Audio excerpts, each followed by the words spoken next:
In 1832, a 30-year-old black man was jailed for sitting in the white car of a train. On September 22, 1862, the slaves of America were freed. 1868 saw the passing of the 14th Amendment, which gave blacks the right to vote.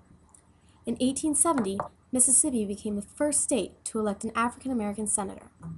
In 1914, Kentucky passed a law allowing residential segregation. In 1915, Oklahoma segregated telephone booths. In 1920, Mississippi passed a law making it a criminal offense to advocate interracial marriages. In 1920, all states had segregated schools. In 1921, all voters were required to be able to read and write in English, which many blacks couldn't do. In 1953, segregation in the National Guard was banned, school segregation was banned, and residential segregation was banned.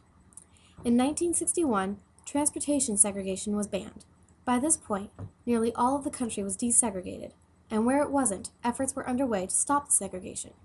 For several years, it seemed as though African Americans had come as far as they could in the fight for equality. Most of America was desegregated.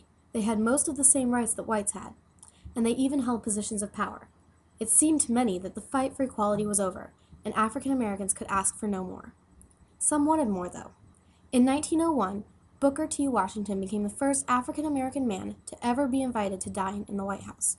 And in 2009, the Obama family became the first African American family elected to live in the White House. On Tuesday, January 20, 2009, Barack Obama was sworn in as America's 44th president. The inauguration of any president is an important occasion, but this one is especially so. This one was special because Barack Obama is half African American. Many in America would like to say that this is meaningless, that America has been equal for both blacks and whites for many years now. Some would argue that the racial orientation of Barack Obama has no relevance in our country today. They would say that he's a good man and the color of his skin is irrelevant. I know, however, that this is not true. Having grown up in the South, I have witnessed firsthand what racial discrimination can do to a community. I have seen how neighbors fight against each other, classmates distrust one another, and coworkers are blatantly racist. Some store clerks ignored customers because of their color, and some of the store patrons were horribly rude to the employees.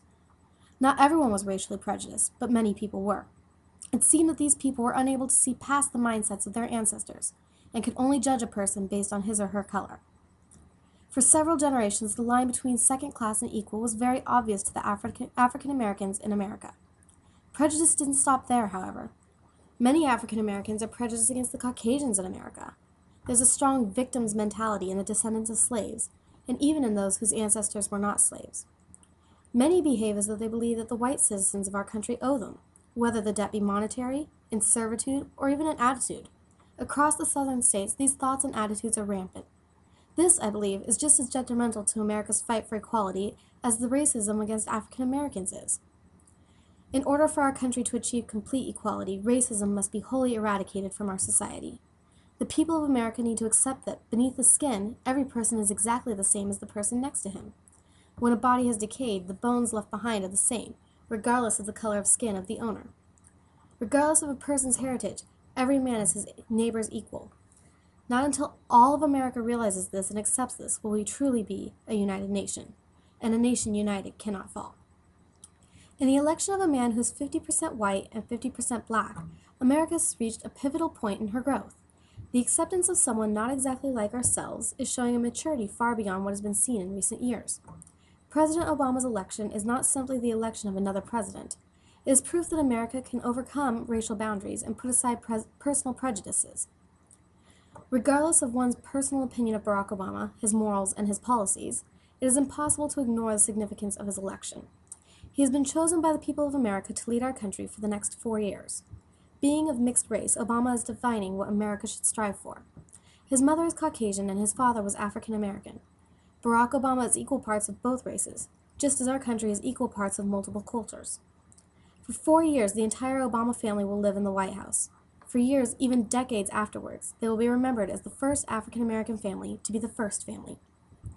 Barack Obama will always be the first black president, and Michelle Obama will always be the first black first lady. They will go down in the history of America as pioneers, along with Martin Luther King Jr., Rosa Parks, and hundreds of others who have stepped out and moved forward. What does the election of Barack Obama mean to me? It means that our country is moving forward. It means that we have reached a milestone in the fight against racial prejudices. It means that America is headed in a new direction morally, into uncharted territory. It means that we are one step closer to a nation where who a person is not dependent on the color of their skin, but rather their personality, morals, and personal beliefs. Obama ran his campaign on the idea of change. Our country is changing, there's no denying this fact.